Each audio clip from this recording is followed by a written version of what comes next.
I call the Senate Housing and Homelessness Prevention Committee to order. Good afternoon, members. We do have a quorum present.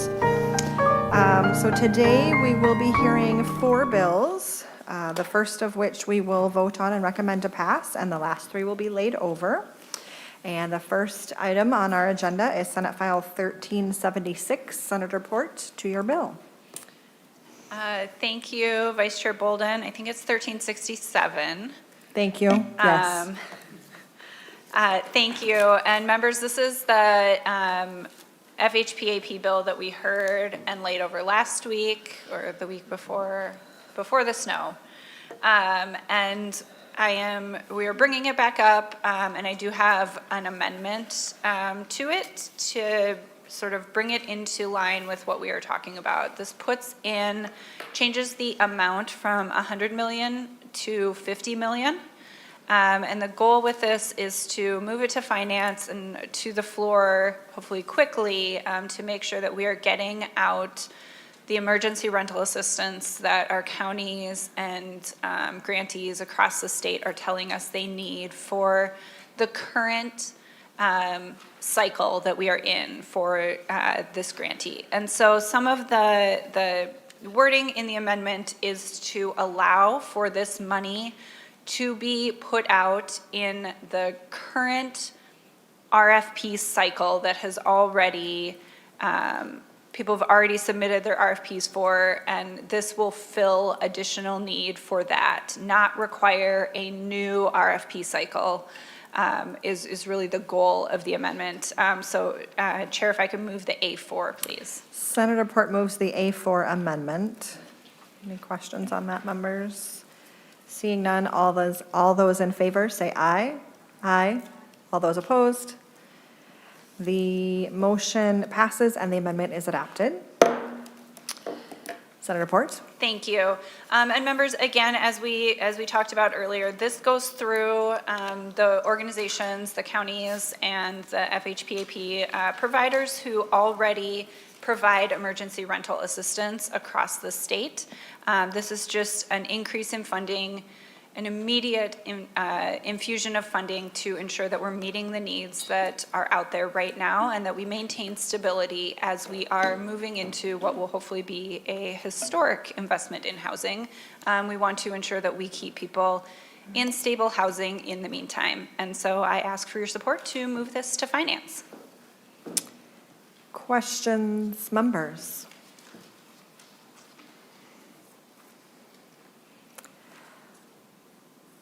All right, seeing none, Senator Port renews her motion that Senate File 1367, as amended, be recommended to pass and be re-referred to the Committee on Finance. All those in favor say aye. Aye. All those opposed? The motion passes and the bill is on its way. Thank you. All right, Senator Port, moving on. The second item on our agenda is Senate File 1371 to your bill. Yes, thank you, Chair. This is also a very short, simple bill. It just has one sentence that is changed. But the goal of this is really to keep investments that the state makes in affordable housing affordable as long as we possibly can. Right now there is sort of an arbitrary date of 30 years on most affordability covenants, and this would put, if it has been made affordable through investments in the state for affordable housing, it would remove that 30-year limitation and allow it to be affordable for as long as we can possibly make it affordable. When the state's dollars go into a particular purpose, like building affordable housing, it is my belief, and I have folks from the agency here too as well, that we should maintain that use as long as we can. These are state dollars that went into it, and we should keep it affordable housing for as long as possible. I think there are testifiers as well. Yes, Senator Port, we will move to testifiers. The first on my list is Dan Kitzberger.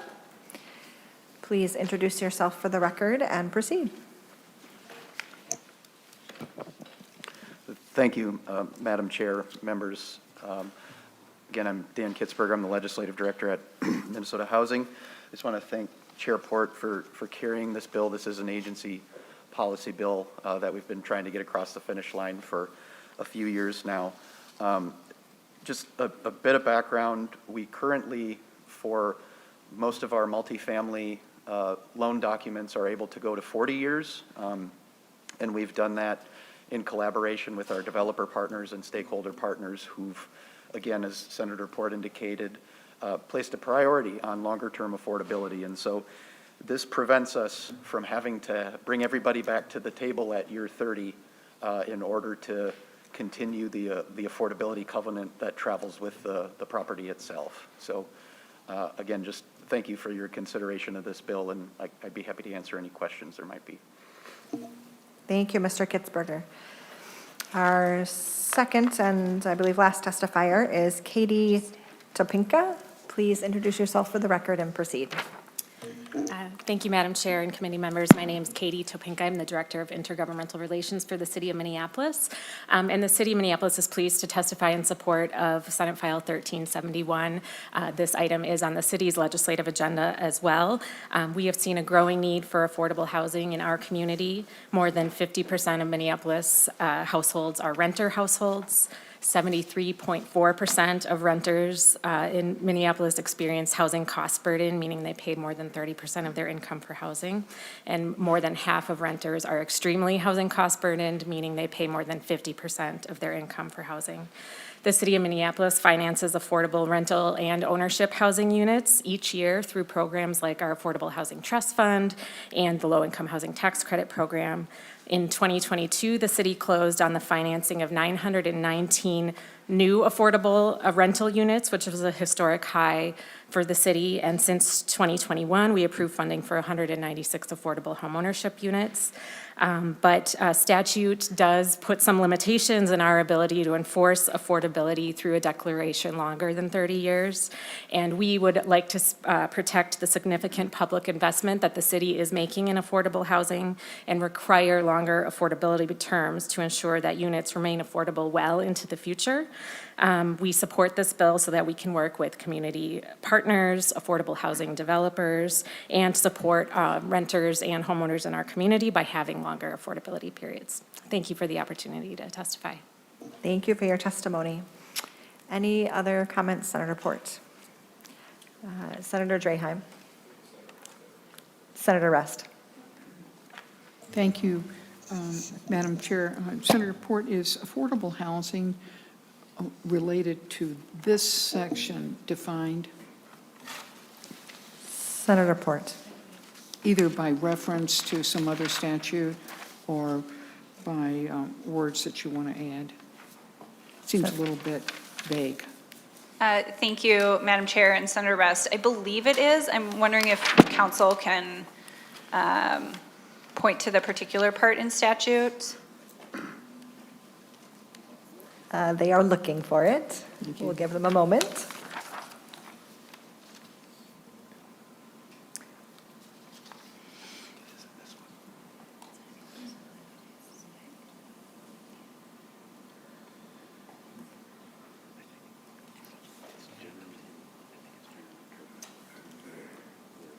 I wonder if while they are looking, could we take another, Senator Rest, do you have other questions? Or we'll circle back to that. If that's all right.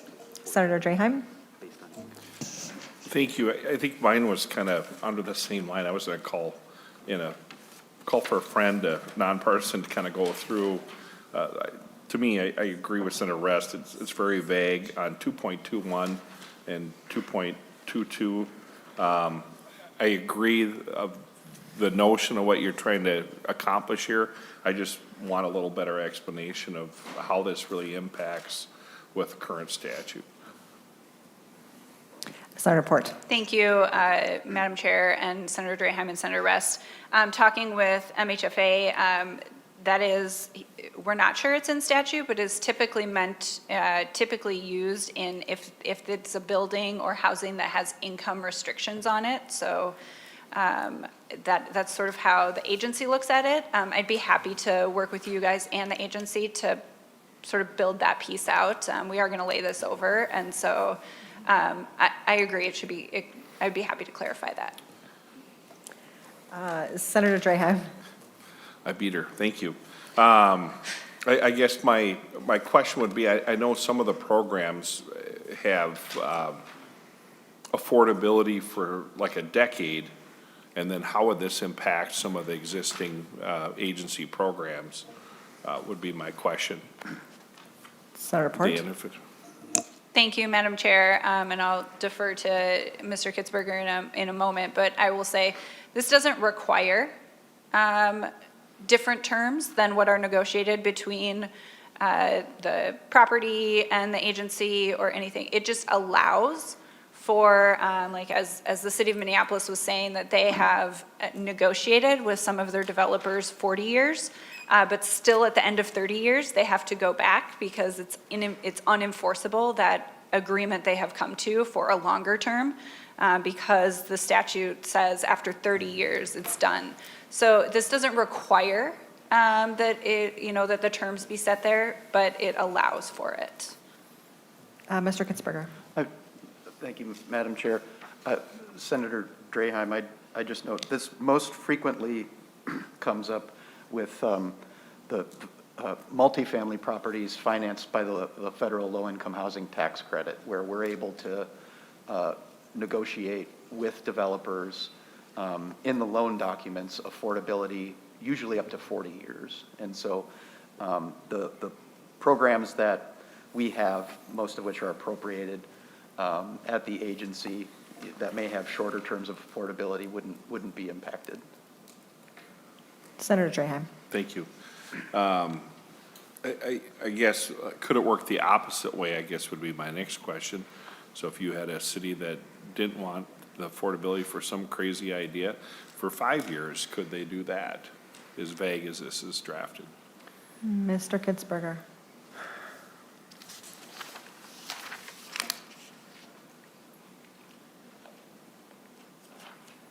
Or would it go back to 2.18? Yeah, but, Madam Chair, Senator Draheim, I guess I read that as this being a maximum, this being in a category of covenants for which there's a maximum of 30 years. So if we, Chair? Senator Draheim. Thank you. Would it be easier just to change 30 to 40? I mean, I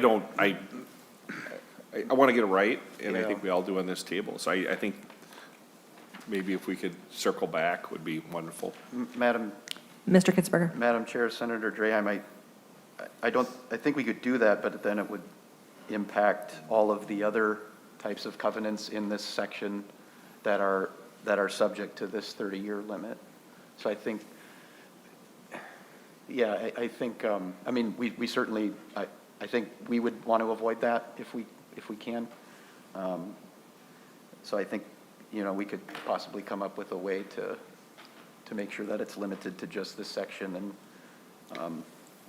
I think if we're able to not have it, or for this to not be, yeah, I think we'd need to give that some more thought. Senator Rest. Madam Chair and Senator Point, I would just point out that almost all of the other conditions reference a statute that governs them or has much more specificity to it, and I just recommend adding a little bit more meat to it. Thank you very much. Senator Port. Thank you, Madam Chair and Senator Rest. I don't think you're wrong. We are happy to continue to work on that. Thank you. Any other questions or discussion, members? All right, seeing none, this bill will be laid over for further consideration. And I will hand the gavel back to Chair Port. Thank you, members.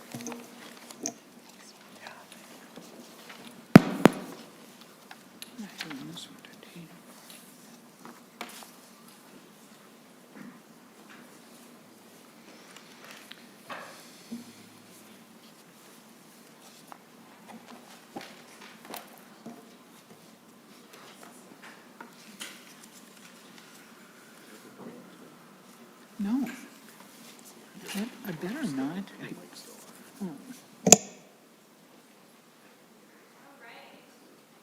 Thank you, members. We will move on to the third item of the agenda, which is Senate File 1372 from Senator Rest. I was told that bill is going to be heard on Thursday. I do not have my bill file with me. Shift it to Thursday. I guess I can do it anyway, though, if you want. Maybe perhaps while the agency's here, we could at least have their No, I can do it. walkthrough of it. I can do it.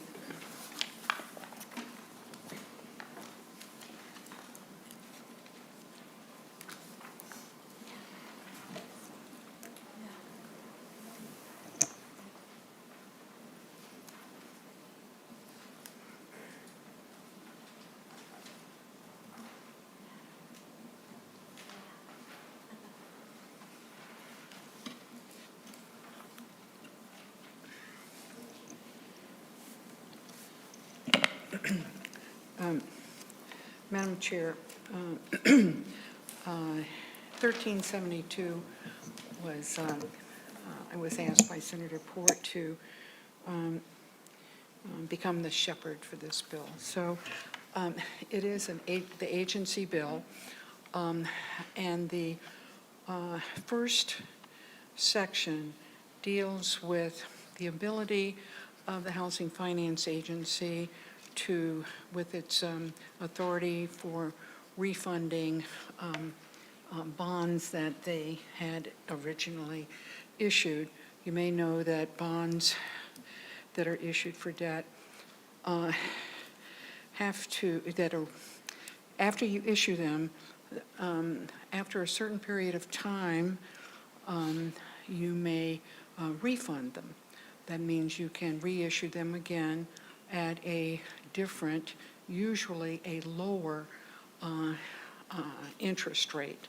The impact of that, some little bit good, a little bit bad maybe, is that if you're going to refund a bond, it has to be callable, which means that it has somewhat of a specific maturity date that is going to be actionable for that bond. And generally, let's say a bond is not callable for a period of like 4 years.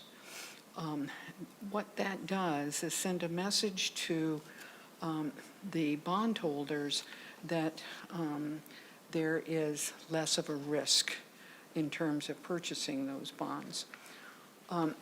However, from the perspective of the agency, the goal in refunding a bond is to get a lower interest rate. There are two things that happen if that's passed. One, if that's done, one is the debt service that is transferred from MMB to the agency recognizes a lower interest payment. When that happens, then it's not free money, but let's say the interest payment was under the current issuance is $100. Well, if you reissue it and the interest payment is only $90, you don't really get to keep the money that you saved. And the interest, the transfer from MMB to the agency in a following period is then adjusted so that everything is evened out. In Article 1, there is, in Section 2, there is permission given to the housing agency to issue nonprofit housing bonds that are authorized in subdivision in subdivision 2. One of the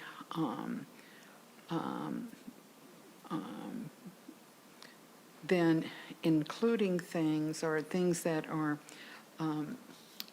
dealt with here are not only these nonprofit housing bonds that are issued to do the refunding, which was not specified previously, but the agency, the Housing Finance Agency, may also issue housing infrastructure bonds, which they were not able really to do, or didn't start being able to do until, I understand it, something like 2008. And those conditions are explained in section 4. Section 5 is the debt service that is going to be transferred, and it deals with the refunding of housing infrastructure bonds, and there's a correction on line 330, not calling them affordable bonds, but the correct term, or the more modern term on changing theirs, is housing infrastructure bonds. In section 6, there's another reference to housing infrastructure bonds that was not there before, and that is in not only section or subdivision 5B,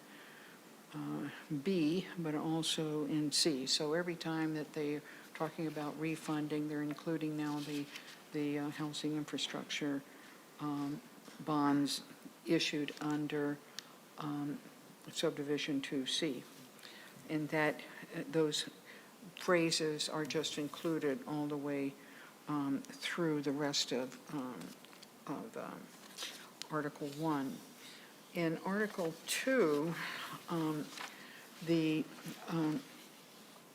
term rehabilitation is now added for loan purpose, and that language is at page 6, line 2 and 3, and it now is going to apply to accessory dwelling units, which I understand can be like garage in your backyard or something like that. That's the most, I think, common understanding relative to how we don't call them accessory dwelling units. We call them a garage with a bathroom in it or something. Anyway, then in section 2, there is an expansion of who is eligible to participate in these things, and at every point,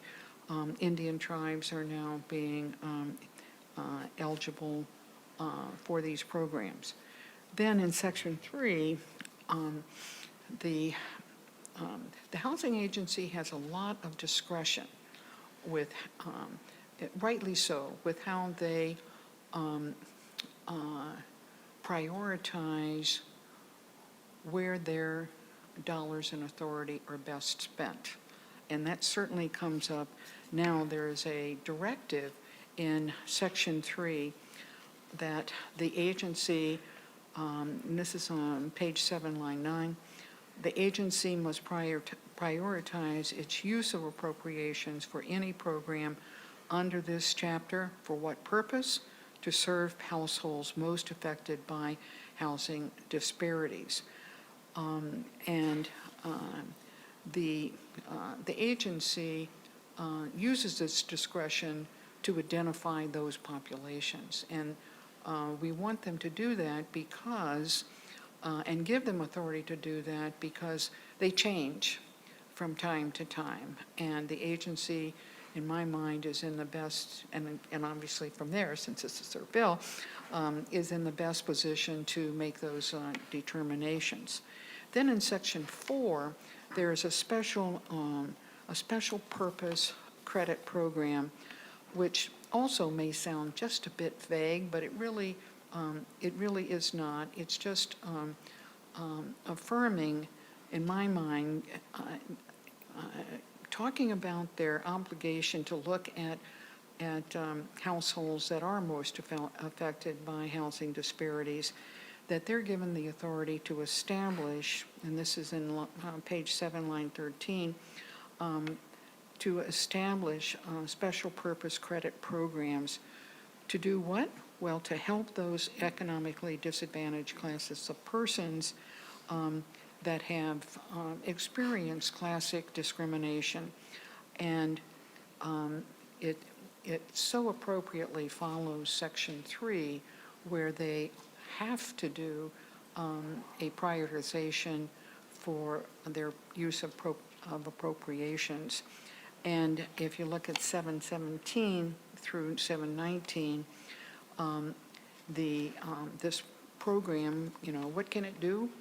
Well, it can include a wide variety of remedies, so it's wide open kind of, and then suggests in the final language what those remedies may be. So it says including but not limited to loans or other financial assistance based on current documented need, again, as determined by the agency.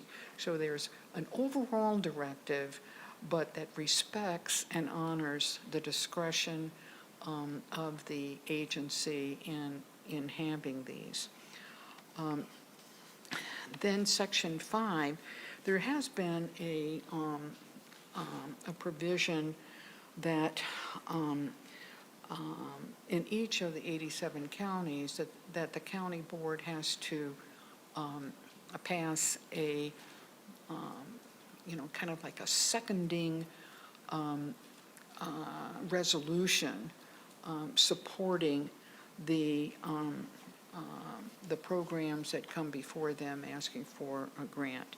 And that is eliminated. That county resolution is no longer needed or desired, and is proposed by the agency to eliminate them. In Section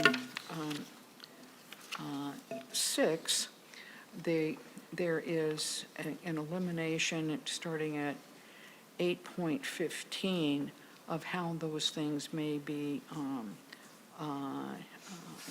used, and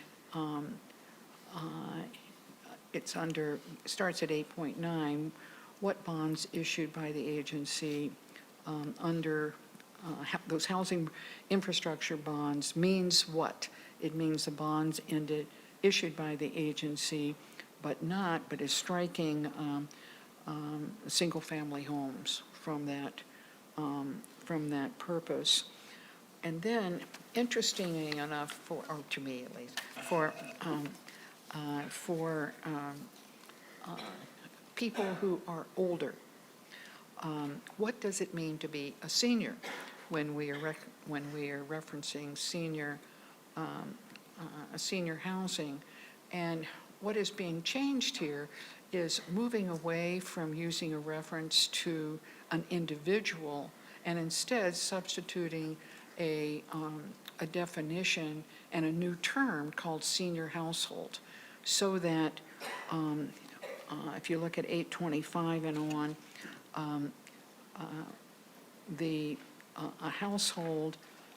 a senior household means a household with one or more senior members, and then there is an income restriction of 50% of the metropolitan AMI or the state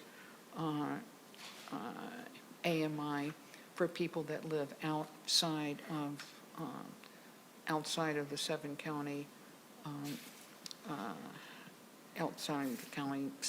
metropolitan area. Then further in 829, it is the replacement of the term senior households for senior, and I think that's a real improvement from my point of view, from what the agency is doing, because it is maybe a more common understanding, not to pinpoint an individual qualifying, but the household, which may be one person, but it may be more than that. In Section 9, there is the definition of eligible project area for these programs is specified that it is outside of the metropolitan, of a metropolitan county, corresponding to doing it within the 7-county metropolitan area, or those that are outside, so that it should be very clear that who this program is intended for. And then in Section 10, the commissioner, if you look at 1131, et cetera, the commissioner shall not award a grant or deferred loans to an outside, not to a city, that's being struck, to an outside, to an eligible, project area without certification by the eligible, read that back, by the, without certification by the eligible project area. And it also includes expansion to include in both sections, so the last two sections, the federally recognized tribe. Then the Section 11 does nothing to the amounts or anything, but includes not only acquisition and rehabilitation, but replacement. And so that's the word that's added there. So, Madam Chair, that's the bill. Senator Rest, thank you for not being prepared to present that bill today. I think you did a beautiful job. So that was very in-depth, and thank you. I have on my testifier list Mr. Kitzberger. If he would like to, if he has anything to add, you might have covered it all. Mr. Kitzberger? Madam Chair, I'm glad that was recorded, because that was masterful. I think there's, just regarding the, I think one thing I'd note regarding, where is that? The change in Section 5 of Article 2. This has to do with our FHPAP, which is the bill we heard earlier, the Family Homeless Prevention Assistance Program. This county resolution provision was part of the original language, which the program is 30 years old now, and so really the impetus for that was to build familiarity and support for the program at a local level. 30 years into the program, it's well-known, well-supported, and an important part of the, the statewide service mix. And so we just feel like that's an additional hurdle that's no longer needed. Other than that, I think I would maybe just leave it there and see whether there are any questions. Senator Rest? I do have one other comment. When I was looking at the bill over the weekend, in another area, there was a concern that a provision that dealt with financing and refunding bonds and so forth belonged in the public finance article of the tax bill. But, and I sent an email copying yourself and Senator Lucero and the tax council. And it turns out that when the agency is a separate body, and it's separate from the state even. And so it's governed by a different set of understandings when it is issuing bonds and refunding them. The public finance article in the tax bill deals with public finance issues, including refunding bonds and the rules for them, like for cities and local governments. But the Housing Finance Agency is unique. And so Article 1 definitely belongs in this committee. Thank you, Senator Rest, and thank you for including me on that email. I think it was a very helpful way to sort of think about it in what can be a confusing sort of policy area. So, members, questions? Senator Housley. Thank you, Madam Chair, and thank you, Senator Rest. Do you think it's wise to effectively eliminate MHFA's debt ceiling in Article 1, Section 1? I recognize that most of MHFA's funding doesn't come from state appropriations, but it would still have a massive impact on Minnesota if the agency were to engage in excessive borrowing, or worse yet, fail to meet the debt service obligations. Senator Rest. Thank you, Madam Chair, and Senator Housley.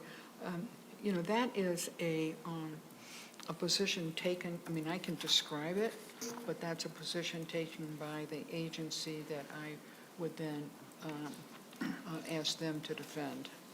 Mr. Kitzberger. Thank you, Madam Chair. Senator Housley, it's a little bit confusing because the term general obligation is used, but as Senator Rest was describing, this has to do with the agency's general obligation pledges made on bonds that are sold to finance single-family mortgages. And so those mortgages are being paid by mortgage holders. And so what we're proposing to do is clarify that it is just the agency's general obligation pledge that counts toward our debt ceiling, and not things like housing infrastructure bonds or even the general obligation bonds that we use for our public housing preservation program that are authorized by the legislature. And so I think one of the reasons for this is that for something like housing infrastructure bonds, we are already limited in how much new authorization we get by the legislature. And so we felt it was appropriate, or it was duplicative and somewhat unnecessary to have that count against our debt ceiling. And I think I'd just leave it there for the time being. Follow-up, Senator Housley. Thank you, Madam Chair. Where does this bill go from here? We're planning to lay it over. Okay, thank you. Senator Draheim. Thank you, Chairport, and thank you, Senator Rest, for bringing this bill forward. On the bonds,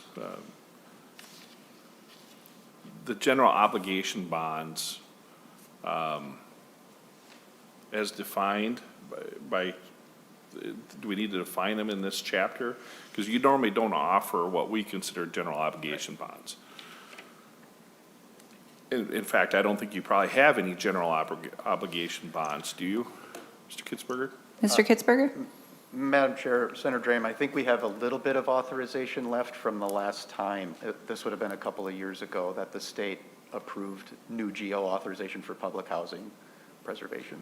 Senator Draheim. So I guess my next question would be for nonpartisan. Do we need to define terms? Because my understanding, and from what I remember, it's a very small percentage of what we define as general obligation bonds that are authorized through the agency.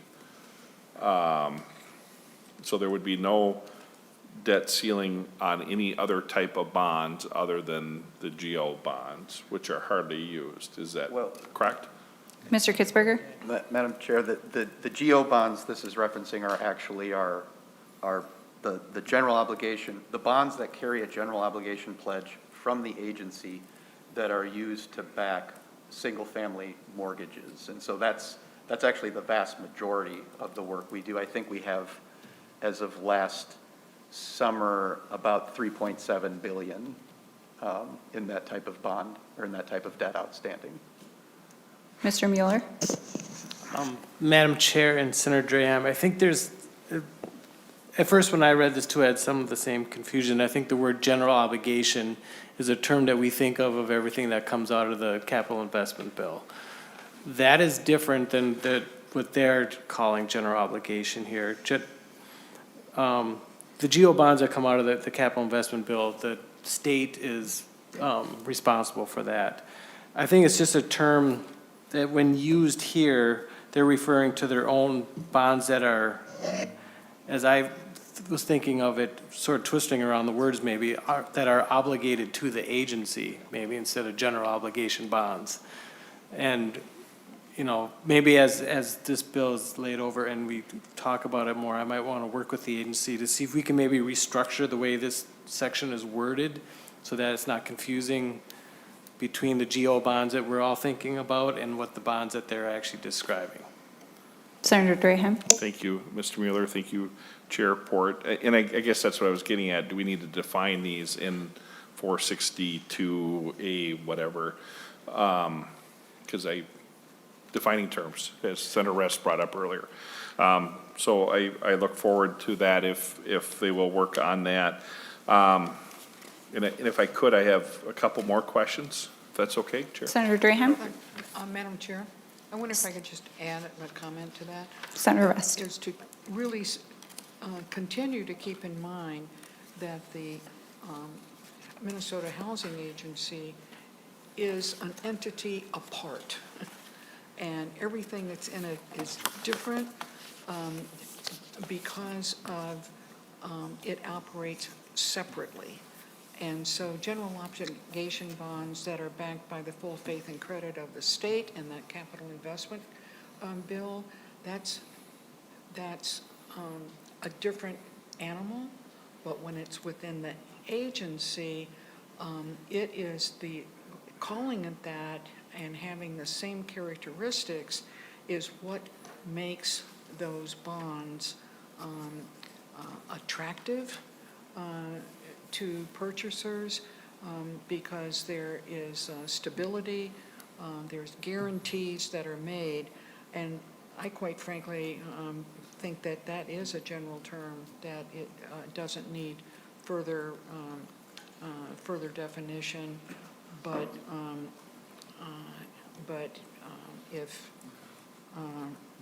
if you come up with something that expands it, saying general obligation, that, you know, I don't like purpose statements because we understand what a general obligation bond is, but that has a little bit of belts and suspenders to it that can make those who are uneasy with that term because it's not clearly separated from capital investment general obligation bonds.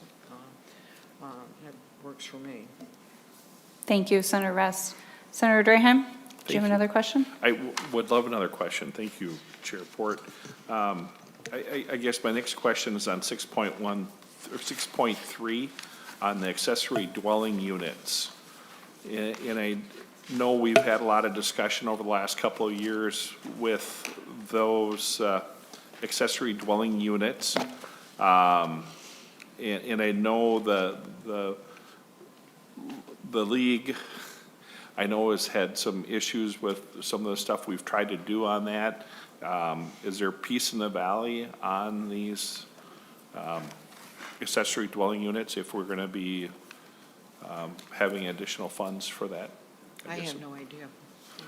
Mr. Kitzberger? Madam Chair, Senator Draham, we haven't been made aware of any concerns from the league or Metro Cities in that regard.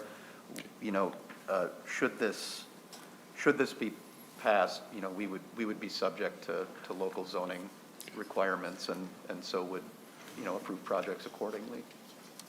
Senator Draham? Thank you. My next one is on 7.10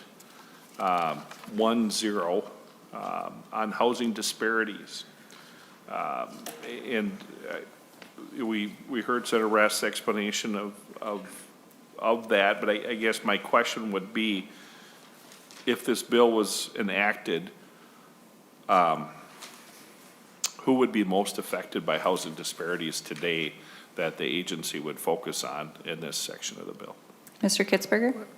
Senator Rest? Well, I would think that the reason why I was presenting Section 3 and Section 4 together was that I found that in Section 4 in that subdivision 44, that it was really related to the households that were affected by housing disparities. So it was the expansion, rather than being vague, it was the expansion of it, even though it's not quantified, in that this housing credit program is focused on persons on the basis of race, color, ethnicity, or national origin, and I would relate that back to housing disparities, although you might think it's a weak link. Well, I mean, but the housing agency, they need that kind of discretion in order to reminded of it, what they must do, what they may do, and they are reminded of it by these two sections. But we don't want to, in defending their bill here, we don't want to totally tie everything down. And if you think it's not, that it still needs some specificity, I'm sure that they're willing to adjust that. Maybe not so much in the special purpose credit program, so not so much in subdivision 44, but maybe in additional language in subdivision 43. Mr. Kitzberger? Thank you, Madam Chair and Senator Dram. And just to add to what Senator Rest was mentioning, related to subdivision 43, I think it would really kind of depend upon the program. So I think a good example might be the Homeownership Assistance Fund or down payment assistance. You know, we know the most egregious disparities are between black households and white households. So that's a program where the emphasis may be a little bit different, or we may partner with or try strategies that would reach black households versus, say, our prevention dollars. You know, we know that the American Indian population is, I think, more represented among the homeless population, certainly than they are among their population in the state, but also among other groups. And so we may think differently about strategies to reach American Indian populations with our prevention resources. Senator Drahan? Thank you, and thank you both for your response. I guess where I was going with the leading question was, why aren't they, you know, is the agency doing something about it now, or why isn't the agent doing something about it now, I guess was my point I was trying to get at on both 7.14 and 7.1. So thank you for that response. And then on 8.15, you have eliminated single-family homes. Mr. Kitzberger, can you elaborate on that? Madam Chair. Mr. Kitzberger? Madam Chair, Senator Draheim, this language is actually duplicative, and the way it's drafted has always been somewhat confusing. We actually have the authority to do this. If you look at this part of statute in 462A 3.37, that's the housing infrastructure bond statute. If you look at subdivision 1, I believe it's paragraph F, clause 4 is what gives us the authority to do single-family home ownership development out of that resource. Senator Drahan?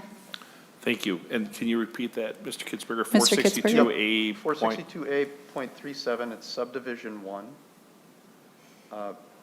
paragraph F, clause 4. Thank Senator you. Drahan? I'm almost done, Chair. Sorry. It's all right.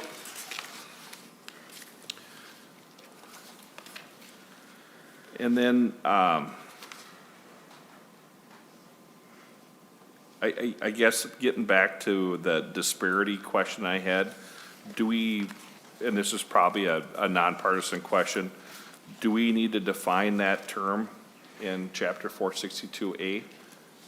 And we don't need the answer now, but I think that's something I think we need to have. And I know the author wants to keep it vague, and I can appreciate her wishes there, but, I would say not vague, Madam Chair, Senator Draheim. but, flexible. You know, flexible and inclusive. We'll take a look at it, Senator Draheim and Senator Rest. We can talk about it together with the agency as we move closer to putting this all into a policy bill. I have one more question if I could, Senator Draheim. Chair, and then I promise I will be done. On the sale of the bonds, Mr. Kitzberger, I assume that the agency is going to factor in the cost of selling bonds. I'm sure there's an expense to that. And I would love to know that, but not now and here. But at some time, maybe we could talk about that online. Mr. Kitzberger? Madam Chair, Senator Draymond, I'd actually like to know more about that too, so Yeah. I'll see what I can find out. Okay, thank you. Thank you. Senator Rest, or Senator Housley? Thank you, Madam Chair. I just have one quick question. On line 6.2, where it says rehabilitation may include the addition or rehabilitation of a detached accessory dwelling unit, has the agency considered allowing for the replacement of the ADU? That could be maybe, instead of just the addition or the rehab, it could be more cost effective. And I know in other parts of the bill, Yeah. you've added that word. Mr. Kitzberger? Senator Port, or Chair Port, Senator Housley, that's a good question. I'd like to find out more about that from program staff. Members, any final questions? Seeing none, Senator Rest, closing comments. Thank you, Madam Chair. I would just like to thank very much the assistance of Bill Freeman in preparing a testimony on the bill today. Thank you very much, and thank you, Senator Rest, for presenting even when you were not quite ready. I think you did a masterful job. And members, this will be laid over for possible inclusion as we move forward.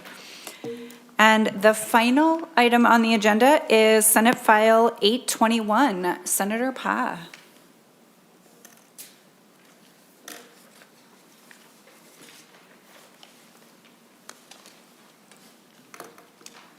Welcome to the table, Senator Pa. Please go ahead and proceed with the introduction of your bill.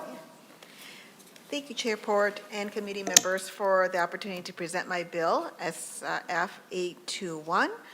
This bill expands the ability of tenants to request emergency repairs and also places additional requirements on landlord to maintain their properties, including by maintaining a minimum temperature of at least 68 degrees within a unit between October 1st and April 30th. This language significantly expands the cases in which a tenant can petition a court for emergency repairs. If a tenant does petition for emergency relief in one of these cases and has notified the landlord, giving them at least 24-hour notice, the court can order a landlord to immediately fix a violation in the issues there. The language also allows the court to charge conciliation court filing fees for these petitions. This change lowers the current filing fee of $300 to the current standard for conciliation or small claims court, which is $75. With that, I do have some testifiers here, and then open to questions. Thank you, Senator Pa. And I will, members, just point to you, there is a one-pager in your packets on this as well.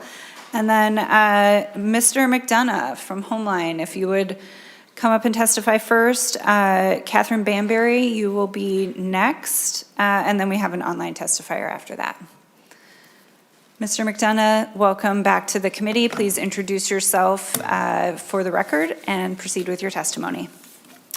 Thank you, Chairport. My name is Larry McDonough. I'm a policy attorney with Homeline, and I've been here before, but just a very brief background. I've been a housing attorney for about 39 years, coming up on 40, but I'm not quite there yet. I've assisted about 10,000 former clients, including mostly tenants, but also a lot of nonprofit landlords. And I've been an off and on landlord myself for about 30 years. So about the heat code, this would have a minimum code, temperature for essentially the winter months. I've been here long enough that I realize winter is longer than it used to be, and so we're really talking the winter months here. And the problem we have right now is there's really a hodgepodge of minimum heat requirements around the state. A lot of cities don't have them, some do. Some have more facility kind of obligations, but not an actual temperature obligation. And at Homeline, we receive hundreds of calls each year about problems with habitability, including heat issues. And so this would simply kind of make the practice uniform across the state. I can say as a former landlord that this type of obligation would not have harmed me in any way. In terms of the emergency repair list, I can focus on this a little more as a litigator. We have a decent list of emergency repair problems in the emergency tenant remedy statute. And there's a catch-all there. And I was actually involved with the drafting of the statute back in 1989. And my view at that time was that the catch-all provision would be enough to deal with emergencies that we had not contemplated at the time. But we've definitely had resistance from the courts over the years at saying, well, you already got a list of several things here, so why should we go further? And so we looked at what are some of the really emergency problems that folks have that weren't on that list. And so that's the reason for expansion of the list, so that the courts, not only the courts, but landlords and tenants will know that this is something that's of a more emergent nature rather than something that we'll get to it when we want. And lastly, about court filing fees. These types of cases, lockout cases, emergency tenant remedies cases, they tend to go through the court system relatively quickly. So we're not talking about cases that go on for years. We're talking about cases that go on for days or weeks. And so having a reduced filing fee, I think, makes sense from a judicial economy standpoint.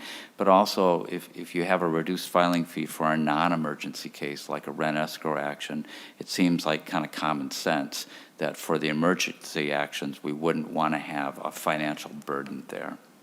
Thank you. Thank you, Mr. McDonough. Ms. Banbury, will you please come up to the table, introduce yourself for the record, and present your testimony?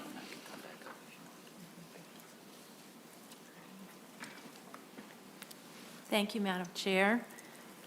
Members of the committee, my name is Catherine Banbury, and I am both a tenant in St. Paul, and I'm also a tenant organizer with Homeline.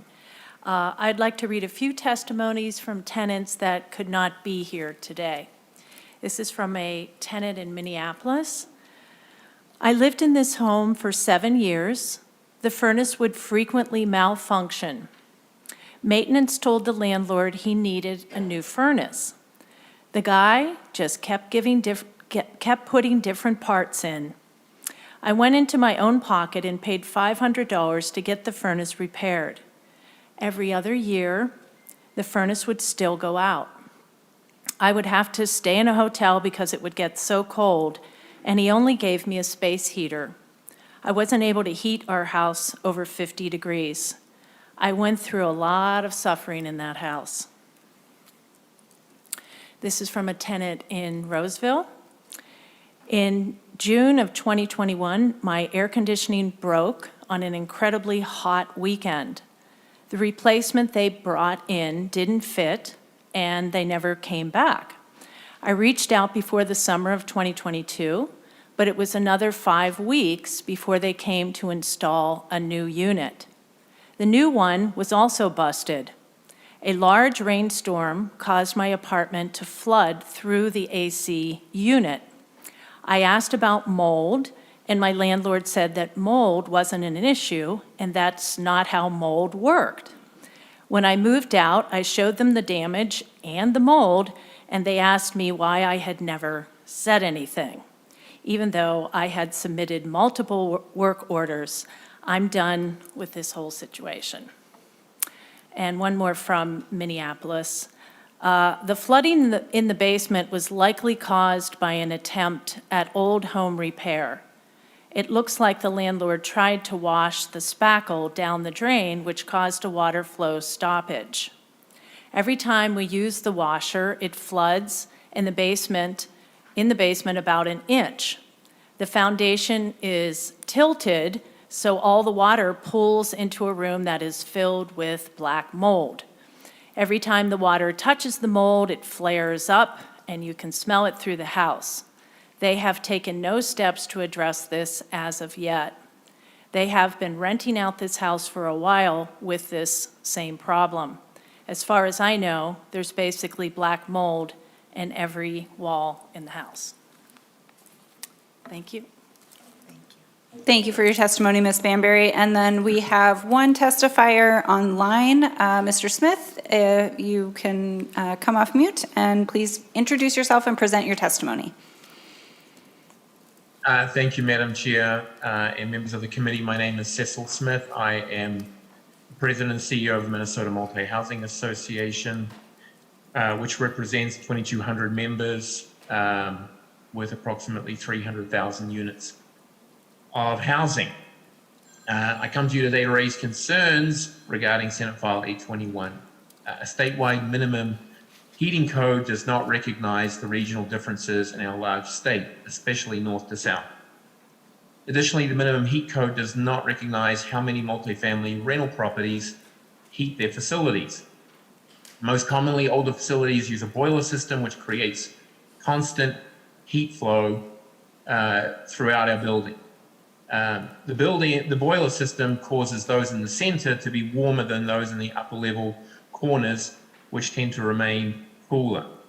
For example, I have a property where there are heating lines that run 100 feet to the north and 100 feet to the south. And the units closer to the boiler are obviously warmer than those at the other end, which maintaining 68 degrees during a polar vortex means that the units closer to the boiler are incredibly warm and wasteful of energy while we try and maintain 68 degrees under those extreme circumstances. Notwithstanding that we're often asked by the energy provider to lower thermostats under those circumstances so that other folks can actually maintain service. This language is a one-size-fits-all. It doesn't match the significantly different climate and heating systems in the multifamily sector.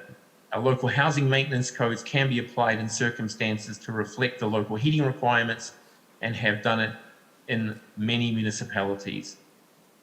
Further, the extension of ETRA to include appliances is problematic because it does not take into account the nature of our property management business practices, especially as it relates to appliances. For example, when replacing or repairing an air conditioner unit, it is entirely a seasonal activity. Our suppliers understandably have specific quantities of inventory available at the beginning of a season. If an air conditioner breaks at the end of the season and the part is no longer available, or a replacement unit is no longer available, then we're faced with a challenge of meeting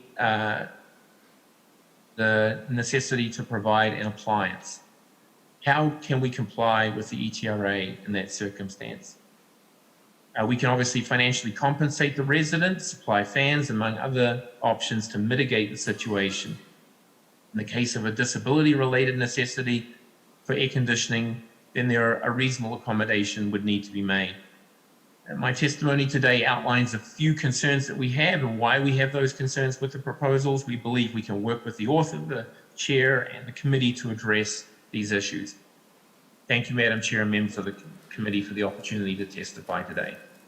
Thank you, Mr. Smith. We'll go to member questions, amendments, concerns. Senator Lucero. Thank you, Madam Chair. And I actually have a series of questions. But my first question actually is something I hadn't thought of with the testifier there, Mr. Smith, in regards to boiler systems. My experience has been not in multifamily scenarios, but in single-family scenarios. But in the multifamily scenario, he brought up a good point, and as he was telling us the story, I'm thinking back to one of my very first apartments. We were on the third floor of a multifamily situation, and in the winter, it was so hot, we actually had to have our windows open most of the winter because on the third floor, the heat rose. And we were in the middle of the building, not on the edges or the ends with the more exterior wall, or multiple exterior walls. So my question, Madam Chair, is what are the chief author's thoughts in that scenario whereby in order to achieve in this system, a boiler system at the extremities of multifamily building, to get that 68, what are your thoughts on the implications of the more interior spaces? Senator Pye. Thank you, Chair Port, and thank you, Senator Lucero, for that question. I understand that those situations do happen in a lot of our multi-family units, especially apartments. But the thing is this, there are some units that are hot, but there are some units that are super cold. When it's hot, you can at least open the window and have a reasonable temperature that's livable. But when you're cold, you don't have a secondary heat source. And so you're saying that families who are living in those units that are cold are kind of stuck. They're going to have to live 6 months out of every year in a cold environment, which they cannot change, and it's under 68 degrees. They don't have an option to heat their space unless the landlord can supply secondary heat source. I mean, that's something they can put into those units in a safe way that can make sure that the environment is at 68 degrees or above. If they know that that's something that exists within their units, they can definitely make sure that they have a second heat source so that they can keep the other units at the 68 and not have to jack it up till so that by the time the people in the outer corner units are comfortable, the inner center or the top units are super hot. But I understand what you're saying, but it's not okay for some to be comfortable and the others to be super cold versus, again, when you're hot, you can open the window. When you're cold, you can't really do anything. Senator Lucero. Thank you, Madam Chair, and thank you for that answer. So would it be an acceptable solution for a housing provider to provide a space heater in a room like that? So it's electric space heater whereby the boiler system, presumably running off natural gas, the heat might be provided by the housing provider in those scenarios where it might be the end of the building or an exterior wall or an unusually colder bedroom, to provide an electric-based space heater that is in the tenant's responsibility to pay for that electricity. Would that be an acceptable solution? Senator Pye. Thank you, Chair Port, and thank you, Senator Lucero. It's, I wouldn't recommend that the landlord supply a portable space heater because those may have its own hazard attached to it. But what is recommended is that the landlord could find a secondary heat source such as a fixed electric heater. So that's something that's fixed onto a wall or so it's not portable. And the other thing is a heat pump or electric heater with thermostat or a wood or pellet burner or a fluid gas heater. These are secondary heat sources that could be options for besides their primary heat source. Senator Lucero. Thank you, Madam Chair. And so just to be clear then, regardless of what's recommended, regardless of what might be cost effective or not, would it be in compliance with the law, if this were to become law, to provide whether it's a space heater, a fixed heater, electric, or other source, would it be in compliance then with this? In my scenario, in this scenario, let's just say it is a space heater. Portable space heater, would that comply with law, whether or not it's recommended? Senator Pye. Mr. McDonough. Thank you, Senator Port and Senator Lucero. Yes, it would. It would depend on if there was any other local code provision that regulated different types of facilities for heat. But what this bill does, it sets the temperature, it doesn't set the method. Senator Lucero? Thank you, Madam Chair. And that actually will lead into my next question or next series of questions. So looking at the first page of the bill on line 1.9, actually, looking at the second page, 2.3, it's speaking about supply or furnish heat, and it goes on to line 2.5, any wall. So I'm then going back in the bill, well, any wall to what? And then so I get up to line 1.9 where it says premises. Now, obviously, this is language that's existing. It's not language you're changing. But I'm trying to figure out what you are changing on line 2.5, any wall, and per line 1.9 in subdivision 1, it's the premises. So I asked research staff, is there a statutory definition while we were leading up to this bill, is there a definition of premises? Because again, I'm wearing my hat now of single-family home, not multi-unit type of housing. And so in the single-family homes, there's attached garages, there's detached garages, there's heated garages, there's insulated, not heated, and then there's not heated or insulated. And so I want to know, when you say any wall, right, per the line there, and then it's in regards to premises, research got back and said apparently there is no statutory definition for premises in Minnesota code. So that in that case then, they found a Minnesota Court of Appeals opinion that has to interpret the meaning of premises, since there's an absence of statutory definition. And I won't read the whole thing, but essentially, when the statute fails to specifically define the term, we construe the word, and this is from the Court of Appeals ruling, we construe the word according to its common and approved usage, and it goes on to say that premises as the buildings on it or both, so the land or the buildings or both. Okay, so when I'm thinking buildings, garages are buildings. And since we're looking at this, so is it your intent then that you're using any wall, and per the Court of Appeals interpretation in a premises, any wall would include structures on the land, and in a single-family home rental context, there are garages that are attached, detached. Do those need to be heated? Why or why not? Senator Pa. I'll defer that to Mr. McDonough. Okay. Senator Port and Senator Lucero. It's the intention not to include garages, and you know, when you have a single-family home, and with apartment buildings and the like, it's really for the places where people reside.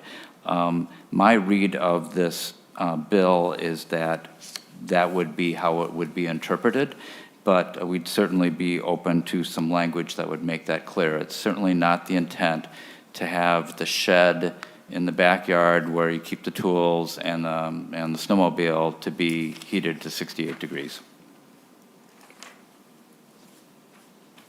Senator Lucero. Thank you, Madam Chair, and thank you for that.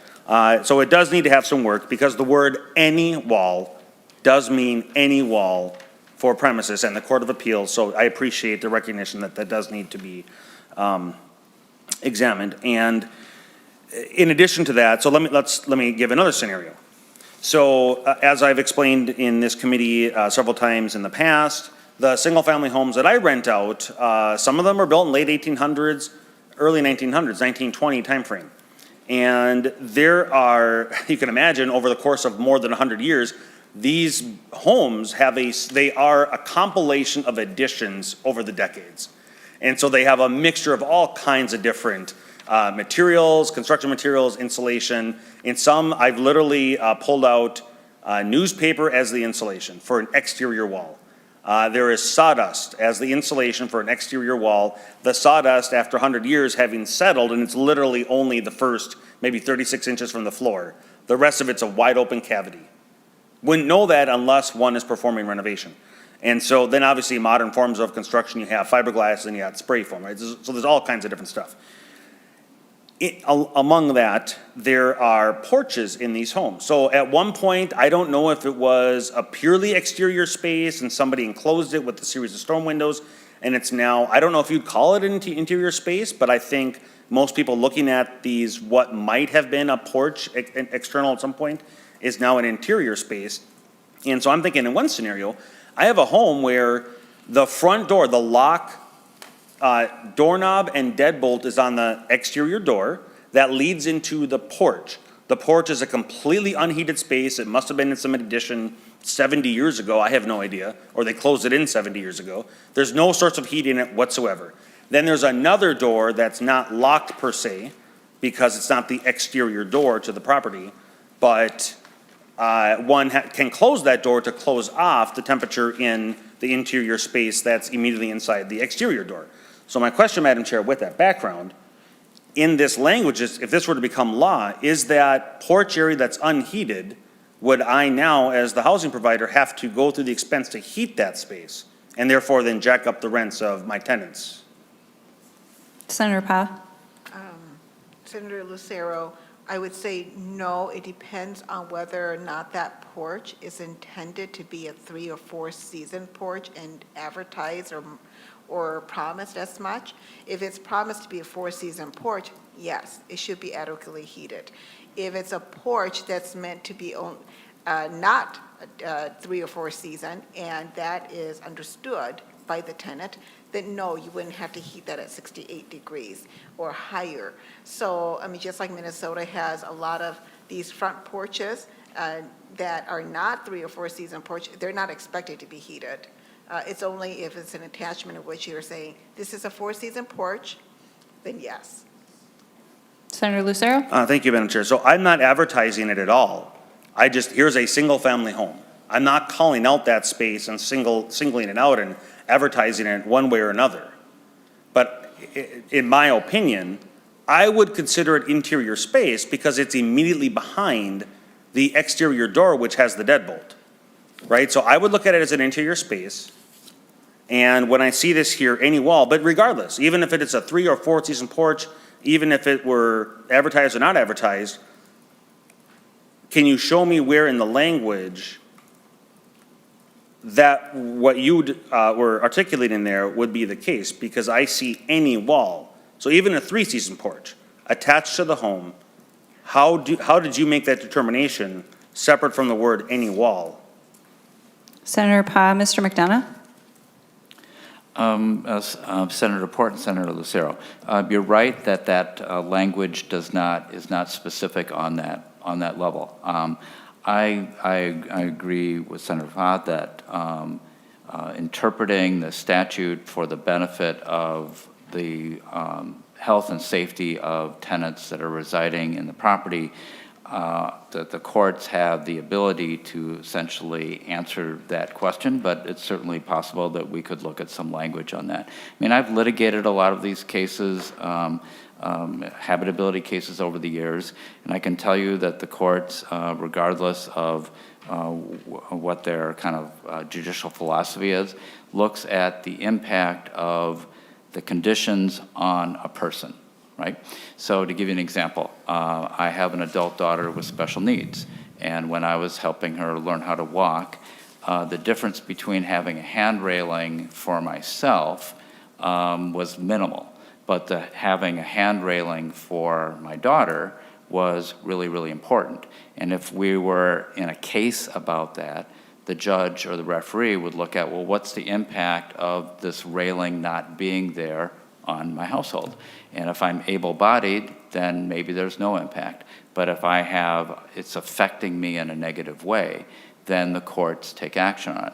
And so when I look at this language here, the idea that a court would be saying to a landlord, you need to heat the shed in the back, seems pretty remote to me, that the landlord would have to heat a 2-season porch when nobody is spending any time in that porch, other than taking off their shoes, seems equally unlikely.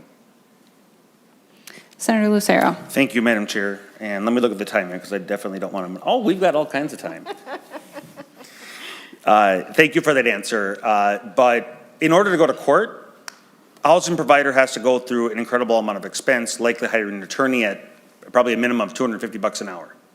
And those costs, while a court may rule in the favor of a housing provider, there's still an expense there. And so where does that expense go? Even if the housing provider prevails, I have to pass the costs on to my that immediate tenant for that property, but not just that property, all of my tenants, right, in order to make sure that my costs are paid for. And so understand that going to court, if you pass a law that's vague and requires court action, even if the housing provider prevails, there's costs incurred. And that cost is going to be passed on. And I don't think we already have high prices, whether it be mortgages or rents. We have an opportunity to be very clear. And so we can be clear now what we mean rather than being vague and requiring a court common sense. By the way, in my scenario, it wasn't a two-season. I would call it a completely, again, I'm using the word porch. I don't know if it's a porch. It probably was a porch at one point in the past. I would call it a completely interior space that's not heated. And per the plain reading of this language, that's going to require me to have to heat that at 68 degrees. And it's, by the way, it's also not insulated. So even if I were to heat it, right, it's all storm windows. The whole thing is all storm windows. From probably, I'm guessing, maybe 36 inches, maybe less, maybe 30 inches off the ground all the way up to the ceiling. Storm windows, and it's not an 8-foot ceiling, it's probably a 7.5, maybe 7-foot ceiling. So it's not insulated. So if I'm required to put a heater in there of any kind, regardless, natural gas, whatever it might be, incredibly inefficient. And the other committee that I'm on, Madam Chair, on the Energy Committee, we are obviously very conscious about efficiency, energy efficiency, and not wasting energy in any capacity. And so again, just recognize that there's vagueness here that I think needs to be dealt with. Another scenario I'd throw out there is, in these 100-year-old homes, they don't have cement basements, or cement slabs in the basement, they have dirt floors. And fieldstone foundation, none of it's insulated. And so the cellar, as I would call it, potentially, it's in interior space, it's in the home. There are items a tenant can access it and can put storage on it if they want. But it may not be 68 degrees down there. So it may be 60 degrees down there. Would I be required then in these dirt floor, fieldstone foundation basements in these homes, would I be required then to go through the thousands of dollars of expense to insulate and heat that in order to satisfy the language before us? Senator Lucero, I will interrupt and say I think this has been asked and answered, and there has been willingness from the author to work on ensuring that this is covering the livable spaces, and so I would ask that we move on from that. Thank you, Madam Chair. I will move on to the next page then, page 3. So in page 3, it speaks about several items here. And I won't ask these as a series of questions. I'll just throw these out there for consideration. In line 3.2, you have the word serious. Well, what does serious mean when it comes to infestation? And in my mind now, I'm thinking of box elder bugs. So as I'm sure most of us know, box elder bugs, they come out in April, and then they go back in under your siding in October. And in my own primary residence, in April, next month, I will have thousands of box elder bugs covering my garage door and my front door. And in about 2 weeks, they'll be gone. Would that be an infestation? I don't know. I don't know what the definition is here, and the word serious. Is a couple hundred box elder bugs? But that's April and October. All winter long then, we've got box elder bugs on the interior space, not by the hundreds, but I would say over the course of the winter months, maybe several dozen. That'll be on the walls, crawling across the carpet, whatever. Is that an infestation? Is that serious? Senator Pye. Mr. McDonough. Yes, Senator Port and Senator Lucero. I've been involved with drafting legislation going back to '89. Not all questions can be answered with specificity when you're passing a bill. I mean, every bill that comes in here is going to have some room for interpretation. A serious infestation, in my view, would not be what you're describing. I can tell you, I've never had a tenant in 39 years come and complain about box elder bugs. I've had box elder bugs myself. In my other life, I'm a pianist. I played in a church where the box elder bugs were actually landing on the piano. I got through it. It was a little unnerving. The kinds of infestations that I've gotten from clients are bed bugs, roaches, mice, and rats. That's where I've seen it. So this part of the bill is to create a basis for an emergency court case. Courts, when they see these cases, they have to evaluate, is this an emergency or not? That's the type of action. If the court determines that it's not an emergency, it grants no relief to the tenant. I've seen that happen. Not often, because the cases I've seen, in my view, the emergencies were pretty obvious. So a serious infestation provision here gives the court the ability to make the determination, is this an emergency or not? Senator Lucero. Thank you, Madam Chair. Well, in order to go to court, as I said before, there has to be a court filing and there has to be expenses paid, even if the housing provider prevails. And that's what I'm trying to avoid here. You probably disagree, Madam Chair, the testifier probably disagrees with my following words, and that is, we seem to be an increasingly litigious society. So the experience of 30 years ago or the experience of 20 years ago may not be the experiences today. And if I'm correct that we are an increasingly litigious society, there are more frivolous lawsuits being filed, perhaps because there's a dispute between a landlord-tenant in a completely different matter, but just out of spite, if there is legislation that allows for a court filing to occur, they will file it just to harass the housing provider on a frivolous thing. And so that's what I'm concerned about, is wasting time and costing money. The next thing, and I won't ask this question, I'll just point this out. The next question would be when I'm reading line 3.26, a non-functioning refrigerator. I had a refrigerator in one of my units that had the water dispenser ice maker. It was a capability, but it wasn't functioning. Everything else about it was functioning, but this particular tenant really wanted an ice maker. It wasn't functioning. Now, and we looked it up, we wanted to replace that, but the unit that was required there for the replacement part was no longer in existence. So I would love to have repaired $100, $150 part, but it literally wasn't available. My only option to replace that refrigerator was to spend $1,700 to satisfy this tenant. When I read this language, non-functioning refrigerator, again, it's not very specific, and we have an opportunity to be more specific because, as I've said before, Madam Chair, there are certainly deadbeat housing providers, but there are also deadbeat tenants who waste time, and they make frivolous accusations, and they cost money. And I can very much see the scenario where a non-operating ice maker in a refrigerator could fall within the definition of a non-functioning refrigerator. Lastly, there's just a number of things in here. I'll look at 3.27. If included in the lease in regards to the air conditioner, while we were looking, having the other bill hearings here, I quickly looked up my leases. I have access to OneDrive here. I looked up a lease. I did a quick keyword search. I don't have the word air conditioner in any of my lease, so it's not specified. So I guess when I read this language, what does it mean if included in the lease?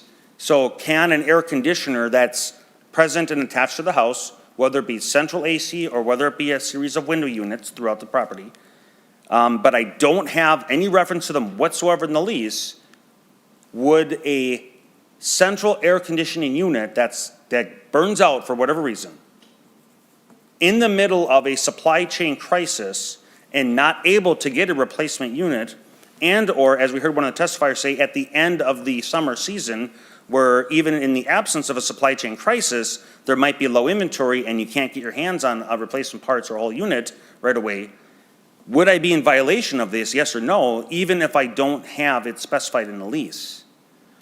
Just some thoughts, again, the vagueness, and I think we have an opportunity here to clean some of this up and tighten it up. So I hope the chief author is willing to indulge some of these concerns. Thank you, Madam Chair. Thank you, Senator Lucero. Senator Draheim. Thank you. Thank you, Senator Paul, for bringing the bill forward. My question has to do with the temperature of 68. Being a gentleman that does not like it hot, 68 is very hot for me. Would the temperature have to be at 68, or could I choose to lower that temperature? Senator Pa. So when we talk about the temperature of 68, this is only for units in which the tenant cannot control the temperature themselves. So this is like a multi-family unit in which the tenant within their own unit has no control over the temperature. It would be that they would have to be maintained at 68. Now, if you have control over your own thermostat and your temperature, you can change it to whatever you want. But in that case, then it would be 68 if you have no control. Senator Draheim. Thank you. So would this encourage landlords to control our thermostats? Because in my apartment in St. Paul, I did have my landlord go in and turn the temperature all the way up to 70. And I keep it at 63. And, so I'm concerned with the vagueness in the language that would happen, that we wouldn't have control over our units. So as this moves forward, I think the more detail we can have on it, because I don't want the scenarios that Senator Lucero talked about, I think are real. I think it needs a little more definition if we're going to move forward with this. I have managed hundreds of units, and I've never had a complaint that the landlord was keeping the temperature too low. I have had complaints that things break. And fortunately, when I managed those units, we did not have the supply chain issues that we have today. I just replaced my furnace in my house a week ago. And it's costly and timely to get a unit in, especially energy efficient unit, which is what I think we all want. So I thank you for bringing the bill forward. I do think we need to work on it if it's the chair's prerogative to move forward with it. So thank you. Thank you, Senator Draheim. Senator Housley. Thank you, Madam Chair, and thank you, Senator Powell, for bringing this bill forward. I agree with Senator Draheim and Lucero. We could tighten it up a little bit in the language. That would help. Are we, Madam Chair, maybe you will know, are we going to get a fiscal note with this, since the courts will be required to charge the fee or collect the fees? Senator Pa, do you know if there's been a fiscal note requested? I have not seen a request. Chair Port, Senator Housley, no, I'm not aware of that, but we can definitely look at that. We'll look into it. Oh, there was one in the last session. Okay, we'll look into it, Senator Housley. Okay, thank you. Senator Lucero. Thank you, Madam Chair. And just real quick, and I appreciate the indulgence. In regards to the temperature control, and the response I heard from the chief author was that if the temperature isn't within the control of the tenant, then these things have to apply. And that, as I read the language, I don't see that. I don't see any condition that the tenant may or may not be within the control of the temperature. So if I'm missing it, I'm just wondering if the chief author could confirm where I'm missing that. I will just maybe jump in here quick and say to supply or furnish heat at a minimum temperature, if your tenant has the ability to turn their heat up to 68, to me, that says you are supplying their heat at that temperature. So if they have control and are able to turn their heat up to 68, I believe you're meeting the requirements of this. That would be my Correct. reading of it. Senator Port. Senator Pa? Chair Port, Senator Lucero, that is correct. When you're already allowing the ability to control their heat, then they have the responsibility of making sure that their heat is to their liking and up to standards. Now, if they choose something different, that's up to them. But again, the heating unit has to work and has to have the ability to heat it up to that temperature. Now, if the heating unit only has the ability to heat up to 50 degrees, then you've got an issue. You're going to have to fix that. Okay.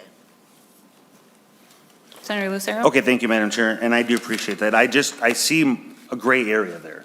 When I read the word supply or furnish, I guess when I read that, I interpreted that to mean to make available to make a capability exist.